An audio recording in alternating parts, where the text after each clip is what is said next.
नमस्कार, आप देख रहे हैं कुबेर संदेश और मैं आपके साथ तरलीन सलूजा। आइए आज हम बात करते हैं नीमच की।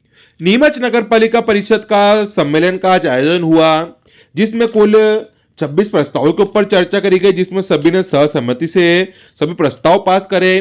परंतु प्रस्तावों के अलावा भी कई विषयों के ऊपर चर्चा करी गई, जिसके अंदर सभापति नीरज ने 1056 बुकन क्रमांक 23 स्टेट बैंक के पास की जगह शहर में जो अवैध प्रकार से जमीनों पर नगर पालिका के प्रकाश लग रहे उसको लेकर उन्होंने मुद्दे उठाया और कहा कि 1056 को जो निरस्त करा जाए उसको वापस परिषद में लाया जाए और उसका रिटेंडर करा जाए।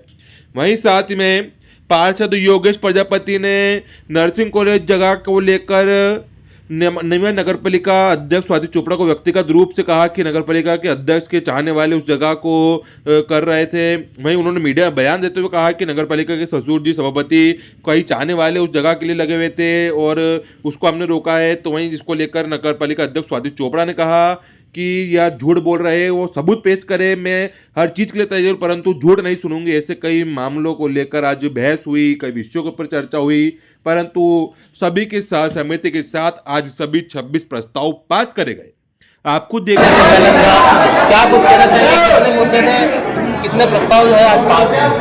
देखिए, आज परिषद की बैठक में 26 प्रस्ताव और आज बहुत अच्छी बात है कि परिषद द्वारा बहुत बड़ी जो हमारा एक प्रोजेक्ट है, जो माननीय विधायक ने बैठक में बताया था 650 बेड का हॉस्पिटल जो नीमच में बनेगा, उसके लिए हम लोगों ने भूमि आवंटन करी है ताकि शहर हित में और जो नर्सिंग कॉलेज है, मेडिकल कॉलेज है, वहाँ चिकित्सालय बनेगा तो बहुत लोगों को सुविधा मिलेगी। और उसके साथ ही हम लोगों ने इसके अंदर जो स्विमिंग पूल है वो भी खोला जा रहा है, उसके लिए भी हमने निर्णय लिए हैं। तो लगातार जो काम हो रहे हैं शहर हित को देखते हुए हो रहे हैं और सारे प्रस्ताव यहाँ पास किए गए।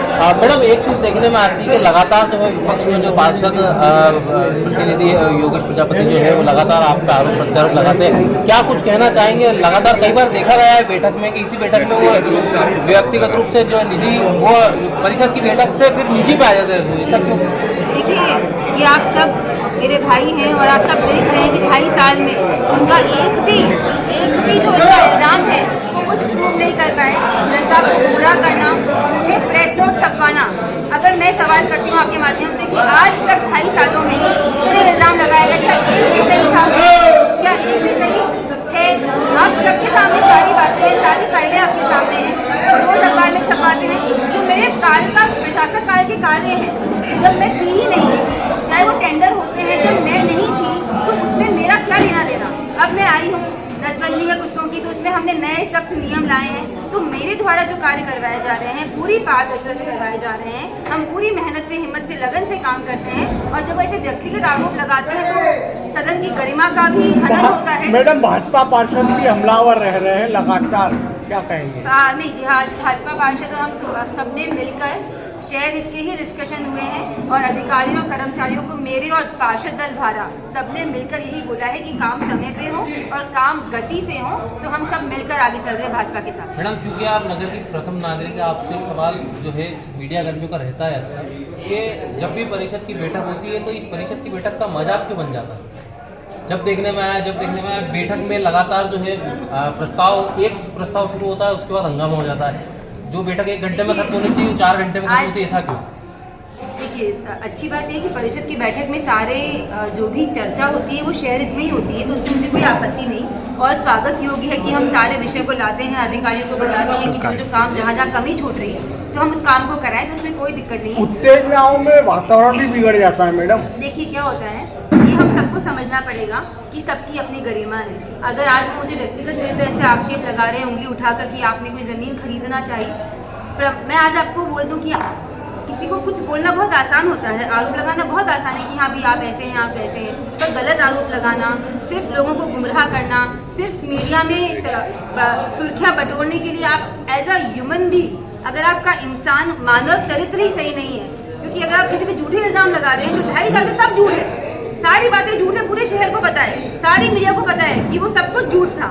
तो ऐसे झूठे इल्ज़ाम लगाकर अगर वो, मुझे लगता है कि अपने संस्कारों का जो परिचय दे रहे हैं, उस पर दुख है मुझे कि कांग्रेस में जो कुछ लोग हैं वो इस प्रकार से झूठे इल्ज़ाम लगाकर अपने ही पार्टी को, मुझे लगता है, लोगों की नज़रों में गिरा रहे हैं, क्योंकि सिर्फ नज़रों से गिर रहे हैं। वो झूठे इल्ज़ाम लगाने वाला ज़्यादा गिरता है, जिस पे इल्ज़ाम लगता है, अगर गलत इल्ज़ाम है तो भगवान और जनता सब उसके साथ होते हैं। तो आज सब मेरे साथ हैं।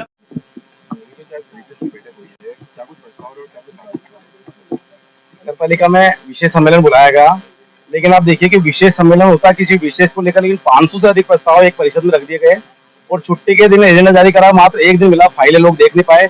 और आज जिस तरह से परिषद के अंदर माहौल देखा गया है कि भारतीय जनता पार्टी के पार्षद, कांग्रेस के पार्षद, सारे पार्षद परेशान थे और सभी पार्षदों की एक ही बात थी कि नगर पालिका में भ्रष्टाचार चरम सीमा पर, हर टेबल पर भ्रष्टाचार है। हर पार्षद परेशान था, किसी भी पार्षद ने अपना काम नहीं बताया। लेकिन शहर के कई मुद्दे थे, चाहे जमीन घोटाले के मुद्दे हो, चाहे स्वच्छता के मुद्दे हो, चाहे पानी का मुद्दा हो, चाहे अतिक्रमण के मुद्दे हो, चाहे हर मुद्दे पर नगर पालिका के अधिकारियों और नगर पालिका अध्यक्ष से सीधे सवाल जनता के तरफ से पार्षदों के द्वारा पूछे गए। लेकिन नगर पालिका अध्यक्ष के द्वारा सवालों को अनसुना करा गया। सिर्फ एक ही उसका उद्देश्य था, ये परिषद को जिस तरह से पास करना, और आज भी यही उद्देश्य था। इसको लेकर आज हम सभी पार्षदों ने विरोध करा है। आपकी और अध्यक्ष जी की जो बहस हुई है, किस बात को लेकर आरोप लगा कि मैंने जब एक प्रस्ताव आया था कि नगर पालिका के द्वारा एक उसके मेडिकल कॉलेज के सामने वाली जमीन को बेचने, हॉस्पिटल लगाने के लिए 650 बेड का, तो मैंने कहा कि आज विधायक जी को तो धन्यवाद है ही, लेकिन एक धन्यवाद मुझे भी बनना चाहिए कि उस टाइम नगर पालिका अध्यक्ष जी के द्वारा ये जमीन बेची जा रही थी और इसके 3 टुकड़े करे गए थे, और 3 टुकड़े भी इनके द्वारा ही अपने लोगों को ओबलाइज करने के लिए दिए जा रहे हैं, और इनके कहीं ना कहीं इनके संरक्षण में इनके पारिवारिक लोग और अन्य लोग उसको लेने के चक्कर में थे। इसलिए इस बात को मैंने बोला कि वो जमीन अगर आज बची है तो उसमें एक धन्यवाद मुझे मिलना चाहिए कि शहर को इतनी बड़ी सौगात मिलेगी मेडिकल कॉलेज की। उसको लेकर मैंने बोला तो नगर पालिका अध्यक्ष जी को ये बात गवारा नहीं रही, और उन्होंने एक ही बात बोली कि जमीन आपने बेचने नहीं दी, अगर उस टाइम बिक जाती तो शहर का विकास हो जाता। तो कुल मिला के नगर पालिका अध्यक्ष जी का एक ही उद्देश्य है कि जमीन नहीं बिकेगी तो शहर का विकास नहीं होगा। इससे पहले इनसे 10 गुना विकास हुआ है, लेकिन नगर पालिका अध्यक्ष जी के द्वारा झूठ बोलना और ईमानदारी का प्रोपेगेंडा इस तरह से किया जाता है कि बहुत बड़े ईमानदार है। लेकिन मैं कह रहा हूँ नगर पालिका अध्यक्ष जी के बैठने के बाद में नगर पालिका का भ्रष्टाचार इतिहास के सबसे स्वर्णिम अक्षरों में लिखा जाएगा, और वो इस तरह है। आपके आरोप पर अध्यक्ष जी बोल रहे हैं कि वो खुद नहीं कर पा रहे, आरोप लगा रहे बस, परंतु अभी तक खुद नहीं कर पाए। ये जमीन बिक्री थी, सबको मालूम है। विधायक जी के और कलेक्टर साहब के लेटर पर नगर पालिका को आदेश दिया कि जमीन नहीं बेची जा सकती, नर्सिंग कॉलेज के लिए स्वीकृत है, तब जाके नगर पालिका ने कैंसिल करा। तो 3 टुकड़ों में जमीन,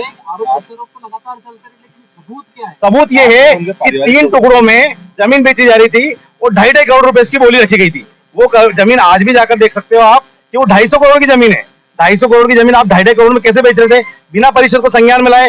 इस बात को लेकर मैंने नीमच से लेकर भोपाल तक पत्राचार किया, और सांसद जी या अन्य लोगों ने, कलेक्टर महोदय ने भी उस पर यहाँ पत्राचार करा, उसके बाद जमीन रुकी। आपने किससे पूछकर जमीन बेचने के लिए, परिषद भी कोई है, मतलब बिना परिषद के संज्ञान में लाए आप इस तरह जमीन बेचते हो तो सीधा सीधा भ्रष्टाचार है। और ये अकेली जमीन नहीं है, इसके अलावा भी उन्होंने मैंने कई मामले उठाए हैं। आप देखिए, सवाल समझो, सवाल ये है कि आप अंदर आरोप, एक सभापति का सुनो, क्या है सबूत ये है कि 3 टुकड़ों में जमीन बेचे, उसके टुकड़े करने से क्या सबूत ये है,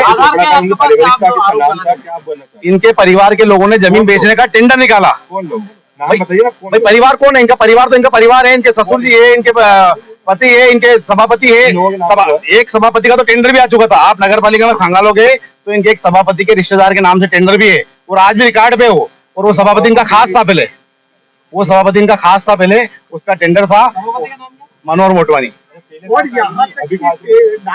अब अभी मालूम पड़ रहा है कि इनके कहीं ना कहीं व्यवधान हो गया और आपस में इनकी दूरियां बन गई है। वो दूरियां क्यों बनी है, कहीं ना कहीं मुझे लगता है कि लेन देन के मामले में इनका मामला बिगड़ा है, वो इस कारण दूरियां बन गई। नहीं तो एक टाइम पे वो सुपर चेयरमैन कहलाता था, लेकिन आज एकदम अचानक दूर हो गया, तो इसके पीछे भी जाना चाहिए। मैंने एक और बात बोली है कि बंगला बगीचा का व्यवस्थापन बोर्ड 2017 में लागू हो चुका है।